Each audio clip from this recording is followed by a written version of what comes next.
Graça e paz do Senhor Jesus seja com todos vocês. Hoje nós vamos estar gravando João, capítulo 9. E esse capítulo fala de um homem cego de nascença. Diz assim: E passando Jesus, viu um homem cego de nascença.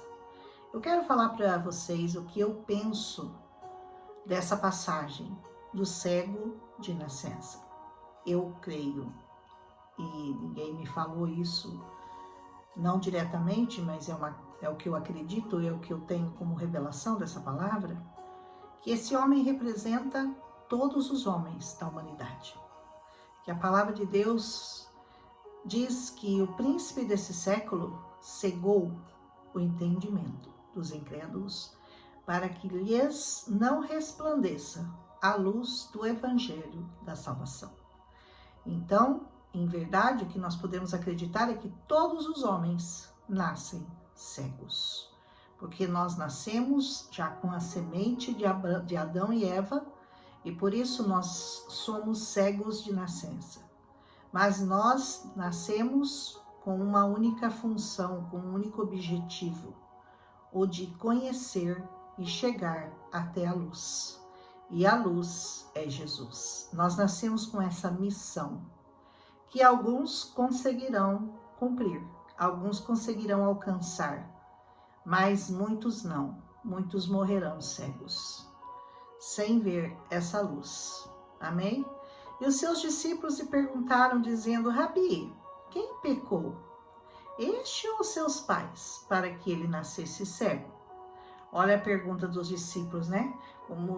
Como se aquilo fosse, né, um castigo de Deus, e eles queriam saber quem havia pecado, ele, o cego, ou os pais dele. E por causa dos pais dele, ele havia nascido daquela forma. E Jesus respondeu: nem ele pecou, e nem seus pais, mas foi assim para que se manifestem nele as obras de Deus. Nós nascemos cegos, somos todos cegos de nascença, para que a obra de Deus seja manifesta em nós, e que nós possamos ver a luz, receber Jesus em nosso coração, e assim os nossos olhos serão abertos. Aleluia! Convém que eu faça as obras, diz assim, daquele que me enviou enquanto é dia. Por quê? Porque a noite vem, quando ninguém pode trabalhar.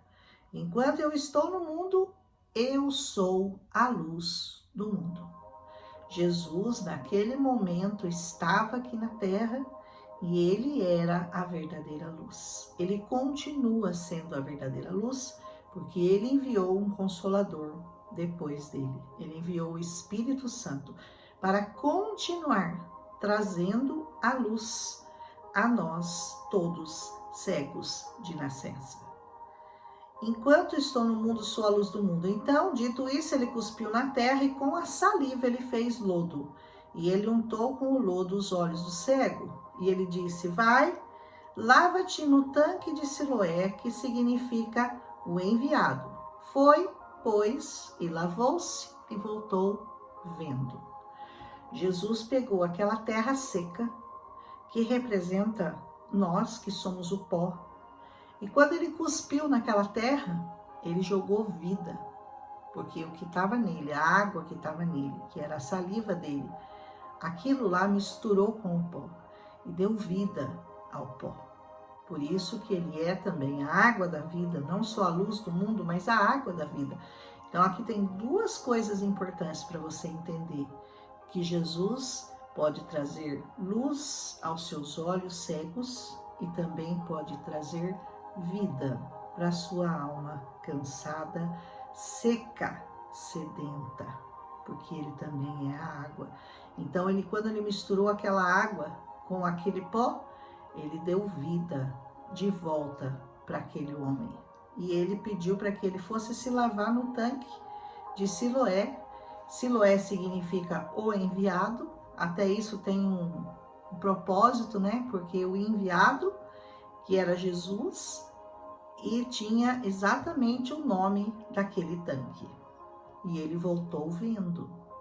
Quando você for tocado por Jesus, a sua cegueira de nascença será curada e você vai se lavar sempre nas águas do Espírito.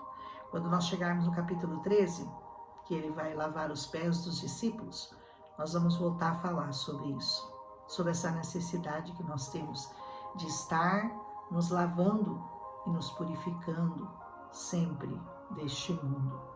Então os vizinhos e aqueles que dantes tinham visto que ele era cego, eles diziam: não é aquele que estava sentado e mendigava? Esse aí não é o cego que a gente conhecia? Uns diziam: ah, é esse. Outros: ah, parece com ele. Mas ele mesmo dizia: sou eu mesmo, eu era o cego que você... Porque eles não queriam acreditar, porque eles conheciam ele como cego de nascença. De repente ele está enxergando. Então um falava: não, é ele. O outro: não, não é ele. Mas ele mesmo dizia: sou eu mesmo. E aí diziam-lhe, pois: como se te abriram os olhos? Como foi que você voltou a enxergar? E ele respondeu e disse: aquele homem ali chamado Jesus, ele fez lodo e ele untou meus olhos e me disse: vai ao tanque de Siloé, lava-te. Então eu fui, eu me lavei e eu vi. Disseram-lhe, pois: onde está ele? Respondeu, ele disse: não sei. Levaram-no, pois, aos fariseus, aquele que dantes era cego. E era sábado. Quando Jesus fez o lodo, ele abriu os olhos. Presta atenção, um cego de nascença e um sábado.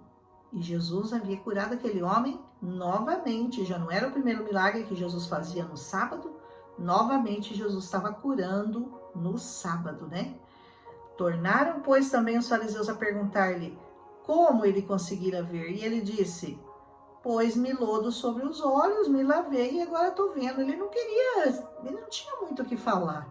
Ele só estava testificando o que tinha acontecido com ele. Olha, o homem fez lodo, colocou no meu olho e eu estou enxergando. Então alguns dos fariseus diziam: esse homem não é de Deus, porque ele não guarda o sábado. E outros diziam: como pode um homem pecador fazer tais sinais? E havia uma certa dissensão entre eles, né? A preocupação não era que o homem que era cego de nascença tinha sido curado, mas é porque isso tinha sido feito no sábado. O espírito de religiosidade muito forte, muito presente naquela cultura, né? E era impossível para eles verem o milagre maior que estava na frente deles. Eles preferiam ficar ali, né? Naquele mundinho de regra. É sábado, não pode, é sábado, não pode curar no sábado, não pode fazer nada no sábado. E ali eles ficavam limitados, né? Tão limitados que eles não conseguiram ver a glória de Deus. Os olhos deles continuaram cegos, eles continuaram cegos de nascença, porque não conseguiam ver a luz, não conseguiam ver que era muito maior o que tinha acontecido de milagre do que o fato de ser um dia de sábado ou não ser. Mas era assim que funcionava. Tornaram, pois, a dizer ao cego: tu o que dizes daquele que te abriu os olhos? O que você diz dele? Ele respondeu que ele é profeta. O que mais que ele podia dizer? Que ele é um profeta. Os judeus, pois, não creram que ele tivesse sido cego e que agora visse, enquanto não chamaram os pais daquele que agora via. Mandaram chamar os pais dele, vamos confirmar se é ele mesmo, né? Perguntaram-lhe dizendo: esse aí é o vosso filho, que vós dizeis ter nascido cego? Como, pois, que agora ele vê? Seus pais lhe responderam e disseram: olha, nós sabemos que ele é nosso filho, sabemos que ele nasceu cego, mas agora como que ele vê, a gente não sabe não. De quem tem aberto os olhos, não sabemos. Ele tem idade, pergunta para ele mesmo e ele falará por si mesmo. Os seus pais diziam isso, sabe por quê? Porque eles tinham medo dos judeus, porque já os judeus tinham resolvido que se alguém confessasse ser ele o Cristo, seria expulso da sinagoga.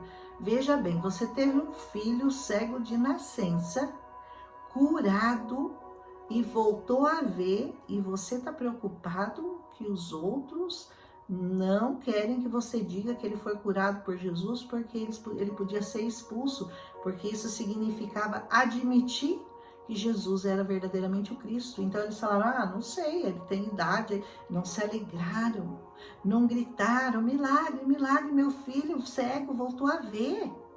Não, eles estavam preocupados com a lei, eles estavam preocupados com as regras, eles estavam preocupados com os fariseus que iam expulsá-los da sinagoga. Então eles jogaram pro filho deles, né? Tipo assim, ele já tem idade, pergunta para ele lá o que aconteceu, eu não sei de nada, não me coloque nessa dissensão aí, nessa discussão, porque eu não quero nem saber, eu é que eu vou ficar quietinho aqui. O filho tinha sido curado. Vocês conseguem imaginar o tamanho do que eu vou chamar isso? Dessa prisão que eles viviam, de que era cumprir a lei, era mais importante do que confessar e perceber e saber que o milagre tinha acontecido. Meu Deus, era um milagre e ninguém tinha coragem nem de falar no milagre, de medo de ser expulso da sinagoga. Coisa terrível, né? Então, chamaram, pois, o homem pela segunda vez, aquele que tinha sido cego, e disseram-lhe: dá glória a Deus, nós sabemos que esse homem é pecador. Respondeu-lhe, pois, e disse: se ele é pecador, eu não sei. Uma coisa eu sei, é que antes eu era cego e agora eu vejo. E ele fala: glorifica a Deus, esse homem não, esse homem é pecador. Ele falou: olha, eu não sei de nada, mas uma coisa eu sei, é que eu não via e agora eu tô vendo. Olha que coisa, né? Tornaram a dizer: o que ele te fez? Como que os seus olhos se abriram? Ele respondeu: eu já disse, vocês não ouviram. Ele já tinha contado a história 2 vezes. Para que quereis tornar a ouvir? Para que vocês querem que eu conte de novo? Quereis vós, porventura, fazer-vos também seus discípulos? Vocês querem que eu conte de novo para vocês se converterem? Para vocês entenderem quem ele é verdadeiramente? Vocês querem se converter? É para isso que vocês querem que eu conte a história de novo? E aí eles o injuriaram e disseram: discípulo seja você, nós somos discípulos de Moisés. E eles queriam a lei, né?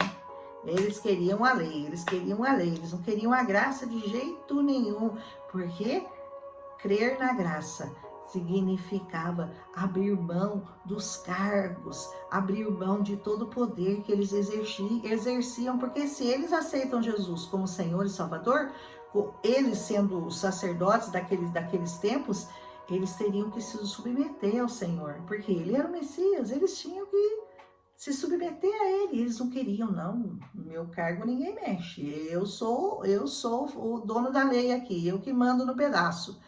E aí eles falaram, ficaram bravos, né? O homem respondeu e disse: nisso está a maravilha.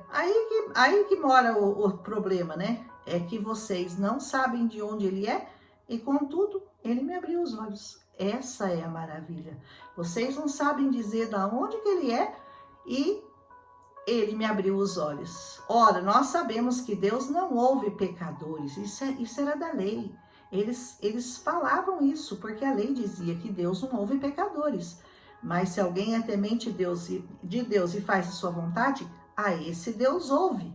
Desde o princípio do mundo, nunca se ouviu falar que alguém abrisse os olhos a um cego de nascença. Desde o início do mundo, isso nunca foi falado, isso nunca foi visto. E se não fosse esse de Deus, ele nada poderia fazer. Aquele cego verdadeiramente tinha entendido e ele perdeu o medo, ele realmente confessou diante dos homens, né? O que vocês vão fazer diante da realidade tão brutal que se apresenta? É uma realidade, eu era cego de nascença, hoje eu tô vendo. E vocês querem insistir e contra uma coisa que tá na cara de vocês e contra Jesus até hoje. É uma coisa brutal, é uma insanidade. Porque até hoje Jesus tem feito milagres, Jesus tem transformado vidas e as pessoas continuam dizendo: ah, mas não é bem assim, ah, mas vocês exageram, não é bem assim. Então vamos ver se não é bem assim, né? Responderam-lhe, pois, e disseram: tu és nascido todo em pecado e quer nos ensinar? E eles o expulsaram da sinagoga. Você vem aqui querendo ensinar a gente? Você é nascido em pecado. Eu sou fariseu, eu sou mestre na lei, eu sou conhecedor da palavra de Deus e você vem aqui querendo me ensinar? Quem é você? Quem és tu? Né? Na fila do pão. E eles o expulsaram. Jesus ouviu então que o tinham expulsado e, encontrando-o, disse-lhe: crês tu no Filho de Deus? Olha Jesus, né?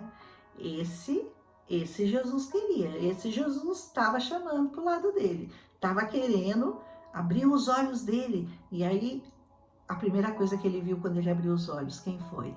Foi Jesus.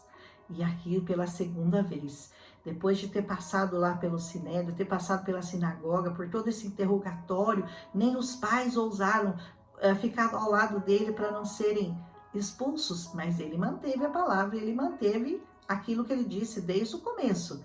E aí Jesus disse a ele: crês tu no Filho de Deus? Ele respondeu e disse: quem é ele, Senhor, para que eu nele creia? Quem é, Senhor, para que eu nele creia?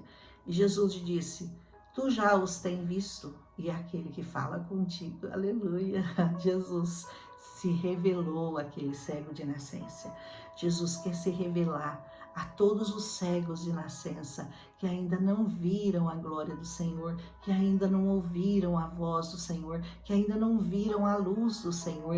Ele quer se revelar a você. Basta que você peça a Ele que Ele o toque, que Ele faça um lodo com a água da vida que Ele tem em abundância e passe nos seus olhos, e você passará a vê-lo como verdadeiramente Ele é, o único Senhor dos senhores, o Rei dos reis, o Criador de toda a terra, aquele que pode todas as coisas, aquele que deu a vida por você, aquele que derramou graça sobre você, aquele que derrama o Espírito Santo sobre a sua vida. Ai, falar do Senhor é lindo. E ele disse: eu creio, Senhor, e o adorou. Você já adorou o Senhor hoje? Você já dobrou seus joelhos? Você já disse a Ele como Ele é lindo? Eu já disse hoje isso para Ele umas 20 vezes. Senhor, Tu és lindo, Tu és maravilhoso, Tu és o amor da minha vida. Eu te amo, Senhor, a minha vida é Tua, todos os meus sentimentos são Teus. Me faz melhor, Senhor, do que eu sou. Melhora meu ser, melhora minha alma, melhora meu espírito.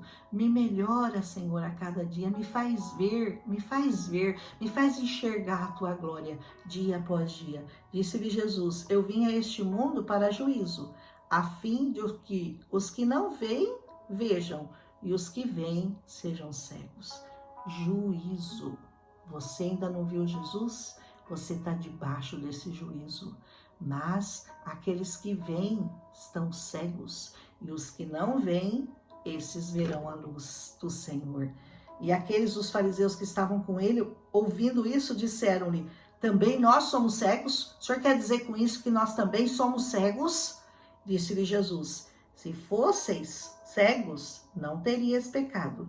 Mas como agora vocês dizem, vemos, por isso o vosso pecado permanece.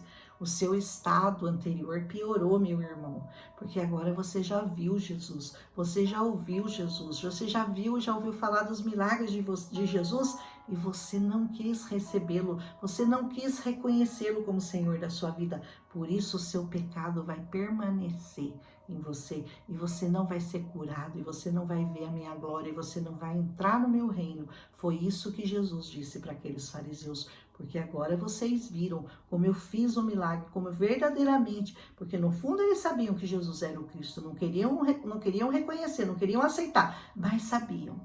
Então, a todos os cegos de nascença, eu digo: busquem ver ao Senhor Jesus na sua vida, enxergue-o, busque-o, para que você seja sarado, curado, perdoado de todos os seus pecados. Amém? Eu passei um pouquinho do tempo, mas se eu fosse cortar no meio, ia ficar um pouco... Depois, só pouco tempo para terminar o segundo vídeo, eu resolvi terminar nesse aqui, porque esse de João não foi muito longo, esse capítulo. Um abraço em Cristo Jesus, e pensa no cego de nascença. Não queira ser um cego de nascença, não queira ser esse daqui que Jesus disse, né?